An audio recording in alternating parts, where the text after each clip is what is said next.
Hello,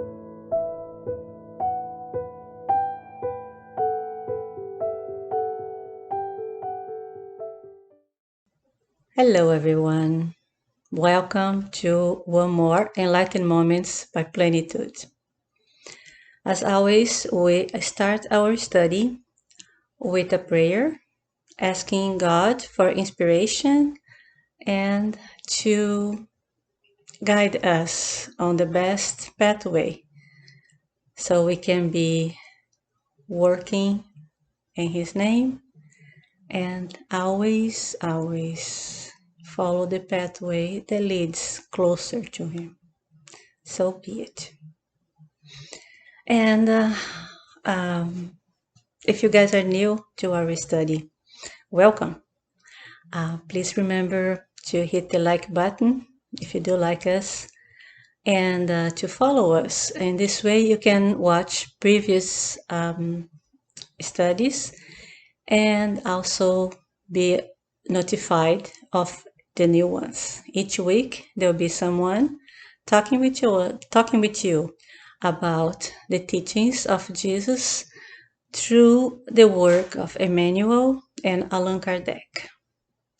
So without further ado, we're going to start the study of this week. To continue our study, we're going to read chapter 38 of the book Our Daily Bread that was dictated by the Spirit Emmanuel and channeled by Chico Xavier for us.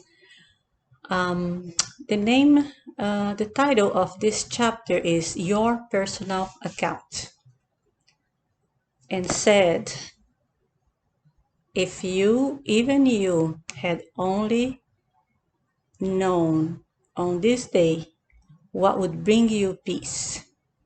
Those are words of Jesus according to Luke on chapter 19, verse 42. The exclamation made by Jesus in Jerusalem applied more to the heart of man, the living temple of the Father, rather than to a material city, destined to ruin and to disgregation in the sectors of experience. Let us imagine what the world would be if each human being knew his requirements for inner peace. By virtue of a general lack of attention to this important feature in life, men have become involved in painful difficulties, accumulating deep debts. Let us notice the assertion made by the Master, had only known on this day. These words invite us to think of the opportunity of service that we have at the present time, and to reflect on the centuries that we have lost. They compel us to meditate over the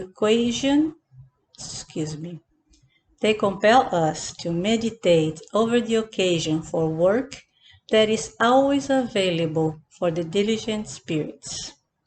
The incarnate individuals disposes of a glorious time that is momentarily his own, which was provided by the Almighty for his personal renovation.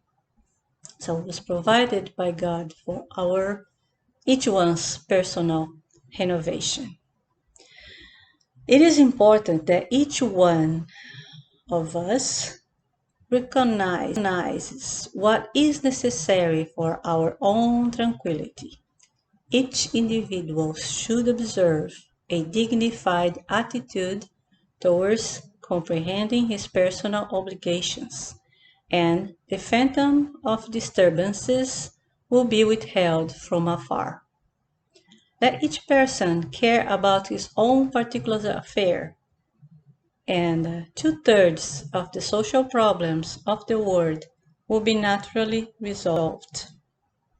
Pay attention to the minor needs of your immediate circle and answer to them in your own behalf. You will not walk among the stars until you have threshed out the humble path that awaits you. So those are powerful words.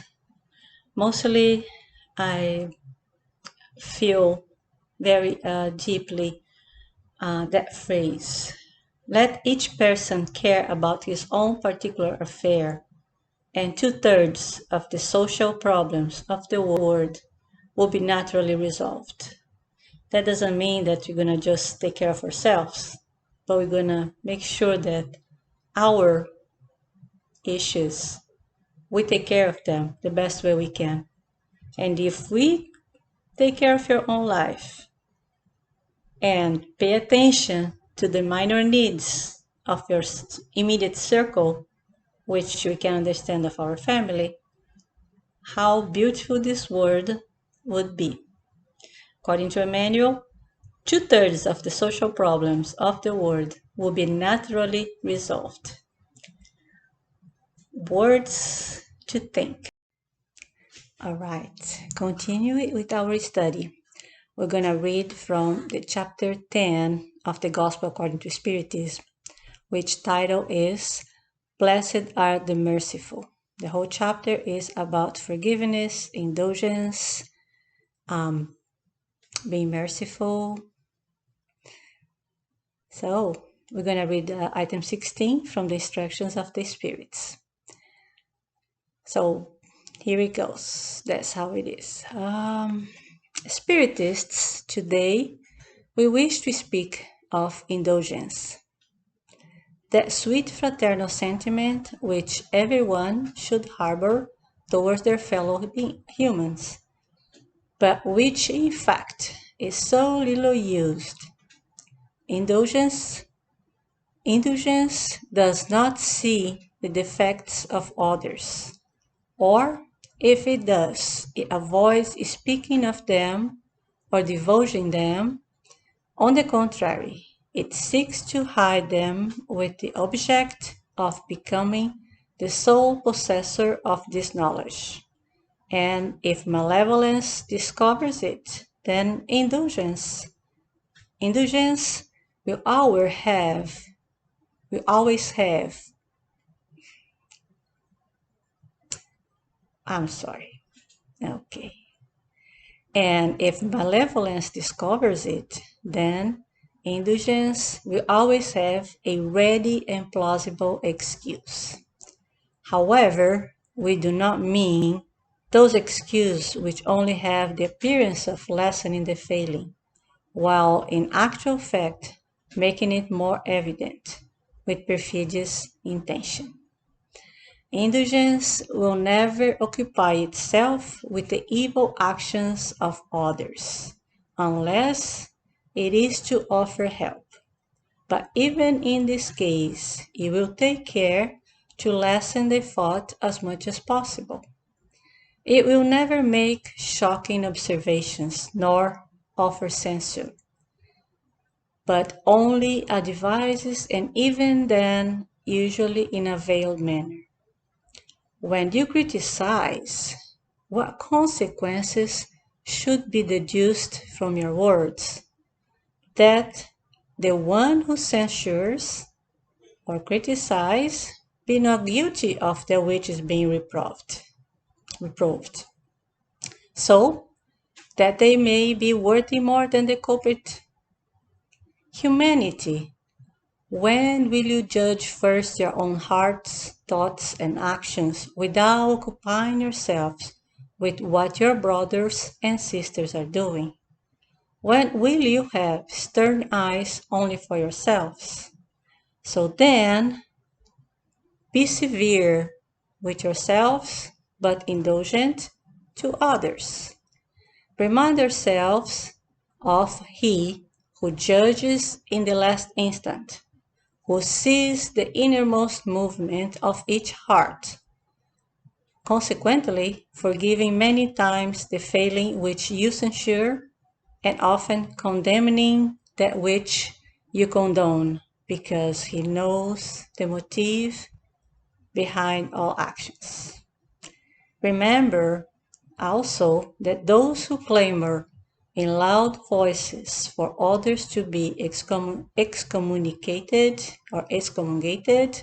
have perhaps themselves committed those very same faults, if not even greater ones. Therefore, my friends, always be indulgent. Seeing the indulgence attracts the like, calms, and uplifts, whereas inclemency only disanimates, drives away all calm, and causes irritation. That message was transmitted by Joseph, a protecting spirit, in Bordeaux at the year 1863. So there he is, folks. If we look at others with indulgence, since life is our mirror, that's what we're going to receive back. Think about it. And thinking about sending good vibrations, looking at others with indulgence, we're going to work on the last part of our study, which is the vibrations, to send good intentions and good moments to anyone we might think of. And now, for the last part of our study, we're going to do a vibration. So, take a deep breath, sit or lay down in a comfortable position, whereas we can be less aware of our physical body and focus on our spiritual body, on our spirit. There we are. And from these spiritual eyes that we have, we're gonna look around and send kind eyes and produce from our hearts that soft light and transport this light through our eyes into the eyes of anybody else, everybody else. We're gonna have kind eyes and projecting this soft light so we can illuminate the pathway of the places we travel, because now through our eyes we can see the whole beautiful planet we live in, and we encounter other ones that are with the same intention, that have this light in their eyes, and through that light we see the world, and we see the ones that needs some consolation, that needs strength to endure the moments they're having, so they can move forward and continue in their pathways towards the divine being that is our Father. So, with the firm conviction that we are all connected by the same creation, by the same intentions, even if we don't feel completely illuminated at this moment, that very little bright light in our hearts that goes through our eyes and find the ones in need of consolation and relief of the illness of the body and of the illness of the mind. May them be consoled, may them be relieved, may them be strengthened, so they can continue their journey. And now we get back to our own heart.